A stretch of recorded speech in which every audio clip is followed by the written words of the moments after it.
Ya estoy grabando. Ok. Ahí en Y seguridades, mírale.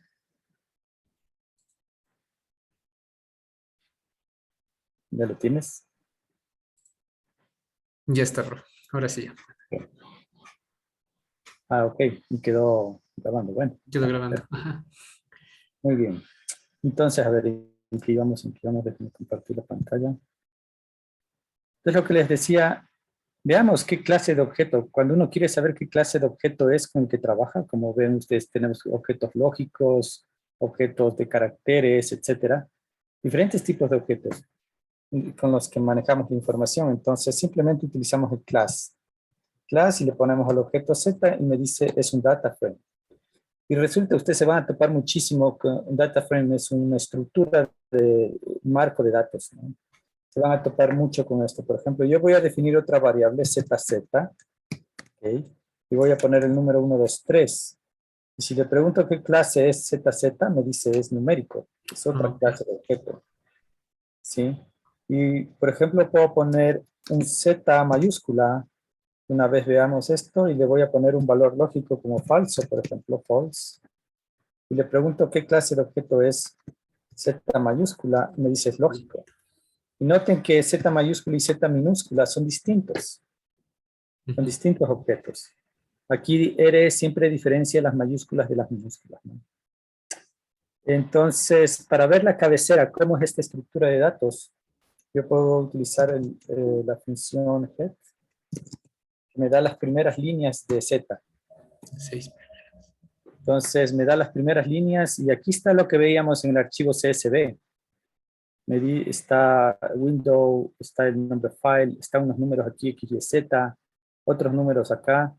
Al último compute está como el valor lógico true. ¿Ok? Entonces, eh, si aquí, por ejemplo, el data frame, entonces resulta que tiene un cierto número de filas, un cierto número de columnas. Preguntémosle por la dimensión con la función dim de este. Me dice que tiene 250 filas, o sea que mi archivo de texto tiene 250 filas y 10 columnas. En realidad tiene 251 porque en la primera estaba el nombre El nombre. de las cabeceras y toma el read CSV, por defecto toma la cabecera en la primera línea. Y eso está acá en los argumentos. Fíjense, dice header, true, es decir, si es que tiene cabecera, ¿verdad? Sí, entonces toma la primera línea como cabecera. ¿Okay? Si es que Ujú. ustedes tienen puros datos sin cabecera, entonces tienen que poner header false para que lea solamente los datos y después ustedes le pueden dar nombres a las cabeceras. ¿Ya? Entonces tiene 10 columnas esto y 250 filas. ¿Sí? Y ustedes podrían querer hacer muchas cosas con estos datos. ¿Ya? Podrían, por ejemplo, querer seleccionar solamente aquellos datos, o por ejemplo, quieren graficar las X contra las Y. ¿Sí? O sea, si quieren graficar las X contra las Y, aquí para seleccionar una columna de datos se utiliza el dólar, el símbolo dólar, ¿no? Entonces, pongo plot para graficar, es una función que me permite graficar dos columnas de datos y las va a graficar en la medida que tengan la misma cantidad de información. Como son 250 filas, cada columna tiene 250 datos. Pues Z dólar X, por ejemplo. Dólar me permite seleccionar de todo el data frame aquella columna que se llama X. La va a graficar contra Z dólar Y. Bien. Aquí el nombre del objeto del data frame es Z minúscula, pero no se hace problema con el nombre de una columna que se llama Z. También, por ejemplo. ¿Sí? Entonces voy a graficar esto. Y cuando ustedes grafican por primera vez, demora el primer gráfico un poquito en el área estudio, pero eso es un tema solamente de área estudio, ¿no? Pero aquí ya les está graficando los datos, por ejemplo, X contra Y. Podría yo graficar, por ejemplo, Y contra Z, ¿sí? Porque tengo X, Y y Z, y me da algo como lo que tenemos aquí, ¿sí? Y hay muchos otros detalles, como poner leyendas, títulos, etcétera, o poner colores, o poner en diferentes tipos de puntos, por ejemplo, un carácter igual 19. Point character PSH es el tipo de punto, ¿no? Entonces me dan diferentes tipos de puntos, colores, sí se puede poner color, por ejemplo, blue, ¿ya? Entonces, todo eso ustedes lo pueden manejar dentro del ERE, ¿no? Cómo graficar la información. Entonces, para leer información y graficarla es muy, muy eficiente, muy rápido, ¿no? Muy rápido en realidad. Se pueden hacer cosas bastante complejas sabiendo programarlo bien. Déjenme mostrarles algo, un ejemplito. Por ejemplo, qué sé yo, gráficas como estas de aquí, que en las que yo estaba trabajando, ¿sí? Fíjense que aquí tengo graficado, esto es el mapa del Tungurahua, ¿no? Puedo poner unos triangulitos que son las estaciones y esta es la ubicación de un evento sísmico en el Tungurahua, ¿sí? La erupción del 16 de agosto del 2006, que fue de las más grandes. Y puedo tener aquí un cuadro con diferentes leyendas, poner una barra de colores, etcétera. Es decir, todo va a depender de cómo ustedes manejen la información y presentar finalmente la información que ustedes tienen. Va a ser relativamente fácil en la medida que ustedes aprendan, pues simplemente cómo generar una gráfica dada, ¿no? ¿Sí? Entonces fíjense que tiene diferentes ejes con diferente información, diferentes paneles, etc. Y los códigos que ya hacen esto, que yo les doy a ustedes, ahí están explicados, son con bastante detalle muchas cosas, ¿no? Entonces ustedes pueden aprender relativamente fácil ese tema, ¿no? Entonces, esto es lo básico, digamos, esto es lo básico. Si yo quisiera, por ejemplo, hacer otro tipo de gráfica, digamos, eh, utilizar líneas, ¿sí?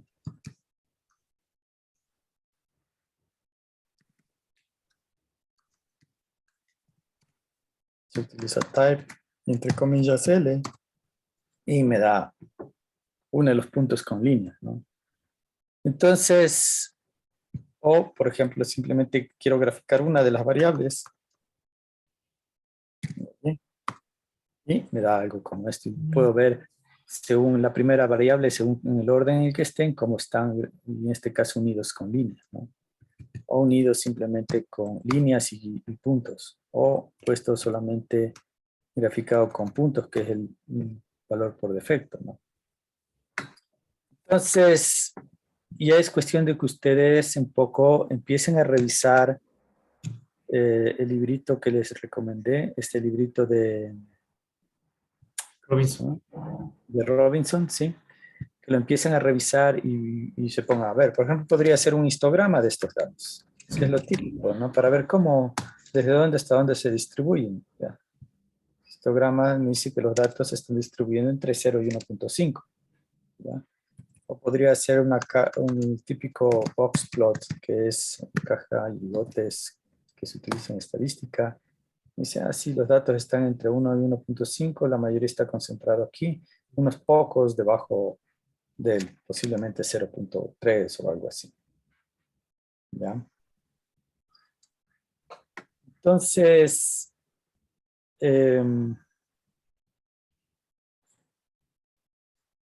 hay una serie de funciones que manejan los datos y aquí yo puedo poner, por ejemplo, qué clase es esta columna. La columna Y me dice es numérica, es decir, yo tengo diferente tipo de información, ¿no?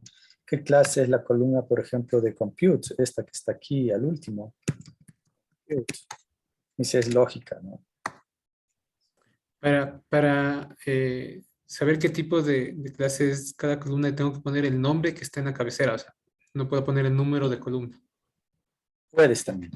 Pero hoy se utiliza otra notación, no el dólar, sino que se pone, por ejemplo, así como que fuera un par ordenado, ¿ya?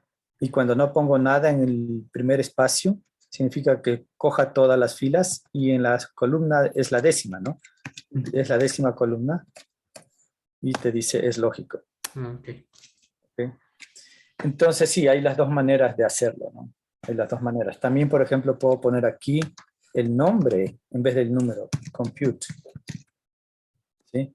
Ese es lógico. Ya. ¿Ya? Entonces puedo yo seleccionar columnas con los números, con los nombres o directamente con el dólar. Ya. ¿Ya? A Gracias. partir de un data frame. Entonces vean ustedes la facilidad que da para manejar información y para graficarla rápidamente es enorme. Con Ujú. una función muy sencilla, lo he hecho más rápido que se lo hace en Excel. Sí, entonces realmente les invito a renunciar al Excel si tienen R. O sea, es mucho más potente definitivamente R que cualquiera de esos otros programas, ¿no? Excel, cualquiera de ellos. Especialmente si se tiene gran cantidad de información, ¿no? Sí. Ok. Entonces, veamos, para terminar un poco ahora, yo tengo, por ejemplo, déjenme ver, yo he desarrollado programas para leer datos sísmicos y para hacer análisis de estos datos sísmicos. Y casi seguro ustedes van a usar esto, ¿no? Entonces, a ver, déjenme ver, eso está por acá. Y les voy a hacer un ejemplito. Debe ser uno de los... Ya les mandé, tú también tienes, Elizabeth, este SAC Functions. A los dos creo que les mandé, ¿no es cierto? Creo que sí. No puedo verlo. Elizabeth, Sí. ¿sí me escuchas, Elizabeth? ¿Sí está Elizabeth con nosotros? Sí, sí, sí, sí, Sí. sí, sí le tengo ahí. Entonces, estas son una serie de funciones. Como ustedes ven, R trabaja a través de funciones. Coge y estas funciones ejecutan y hacen algo sobre los objetos. ¿Sí? Una función que es interesante en R es la structure, es str. Me da una estructura de Z, me dice cómo está estructurado Z. Y, por ejemplo, aquí me dice, es un data frame con 250 observaciones, 10 variables. Me da una idea de cada columna, fíjense los primeros datos de cada columna, de window, de file, los primeros datos, X, los primeros números. Sí, me da un header, básicamente en la cabecera de cómo está, compute, lógico. Y me dice el tipo de dato, numérico, carácter, integer, logical, character. Entonces, también la función summary es resumen, de Z también es útil. Aquí también me resume, dice Windows son 250, X, por ejemplo, tiene un valor mínimo de menos 1.8, una mediana de menos 0.9, un máximo de 0.4 negativo, me da el primer cuartil, el tercer cuartil, y así por el estilo de cada cosa, ¿no? Estas dos funciones summary y structure son bastante buenas para ver resúmenes de la información. Veamos, entonces, voy a cargar. Cuando yo quiero ejecutar este archivo SAC Functions R, ¿cómo cargo las funciones? Carga ejecutando el archivo, ¿no? Okay. Aquí está el ambiente de las variables que yo he definido. Recuerden que definimos Z, y me dice tipo data frame. Z mayúscula es un lógico y ZZ es un numérico. Y aquí me dice también alguna información sobre esta estructura de datos. Cuando yo ejecute y lea el archivo de functions, lo que va a hacer es cargar y subir todas las funciones, ¿no? Vamos a ver esto. Una pregunta, profe, y antes. Sí. Y si yo quisiera borrar alguna variable que ingresé, cómo lo puedo, o cuál es Por el... ejemplo, se pone RM, entre paréntesis, el nombre de la variable. RM de remove, por ejemplo, borremos la Z mayúscula, ¿sí? Y ahí desaparece. Ya, ok. Chao, Flor. ¿Ya? Gracias. Bueno, entonces, ok. Veamos el SAC Functions, ¿no? A ver, esto estaba por acá. Stops.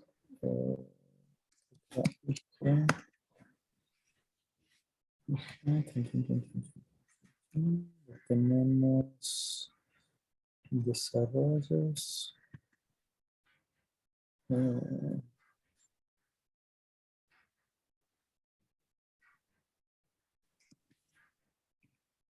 Ok.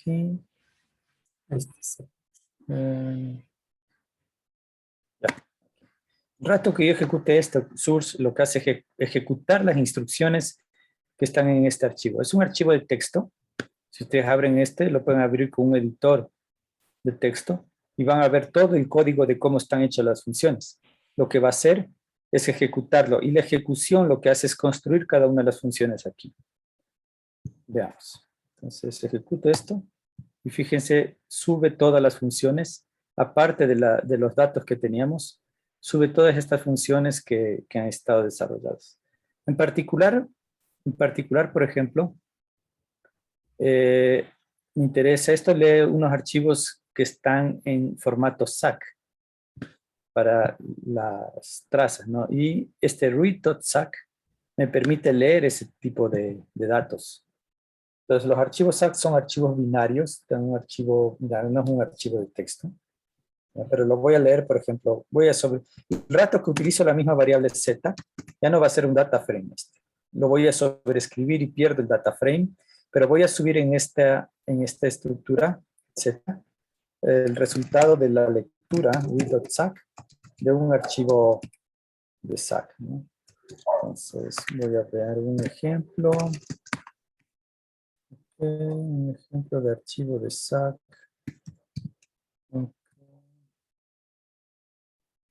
Típico que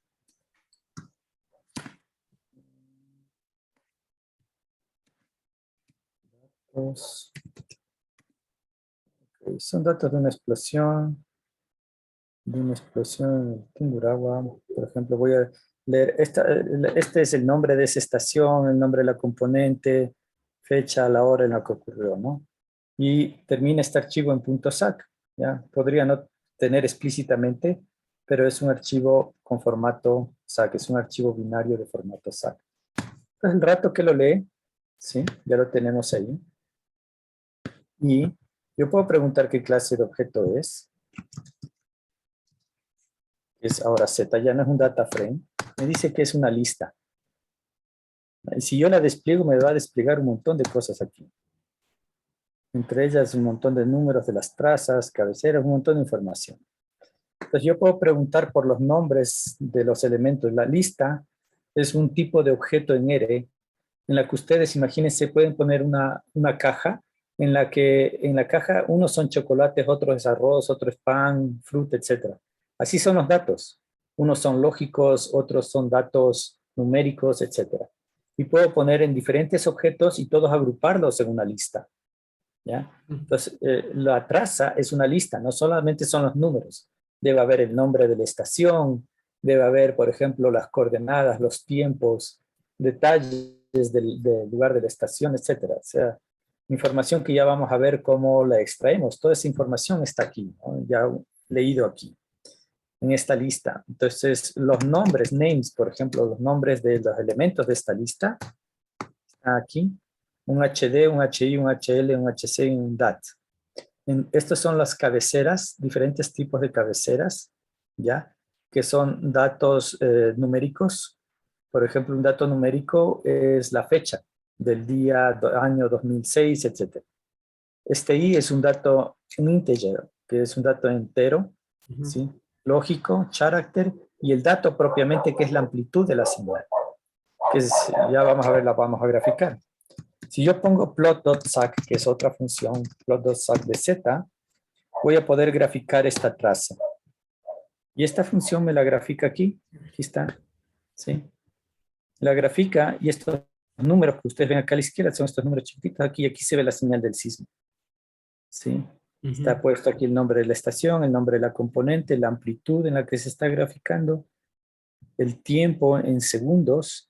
Esto es un tiempo multiplicado por 120, 1.2 por 100, sería 120 segundos, 2 minutos que están aquí de señal. Aquí está el día y la hora en la que empieza el data. ¿Sí? Y podría, por ejemplo, graficar más de una señal, ZZ, digamos, 2 veces Z. ¿Sí? Y la tengo ahí duplicada. ¿Ya?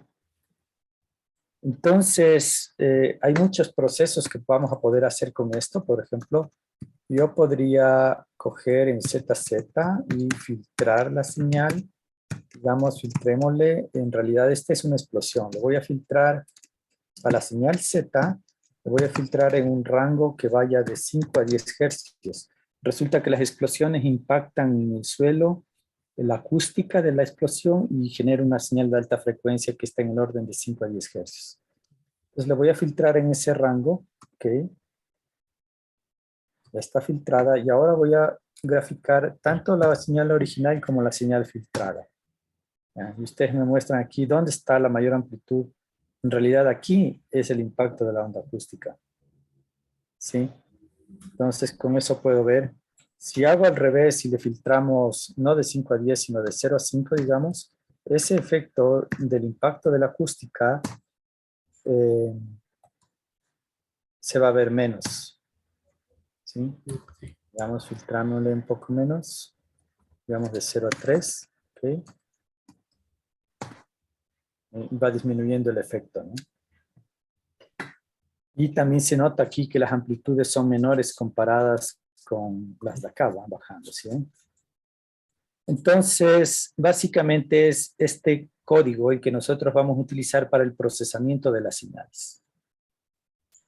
¿Sí? Y que ustedes pueden utilizar, pueden utilizar otro código también si es que lo encuentran y empiezan a desarrollar otro código, ¿no? Pero básicamente nosotros vamos a trabajar con R y con funciones que ya nos permiten hacer algunos cálculos. O, por ejemplo, calcular, ¿han oído hablar del espectrograma? Sí. ¿Cómo es el contenido de espectral en función de la frecuencia? Simplemente ponemos spectrogram.sac y me calcula un espectrograma pues para este evento, ¿no? Voy a poner una escala que me permita ver mejor las cosas.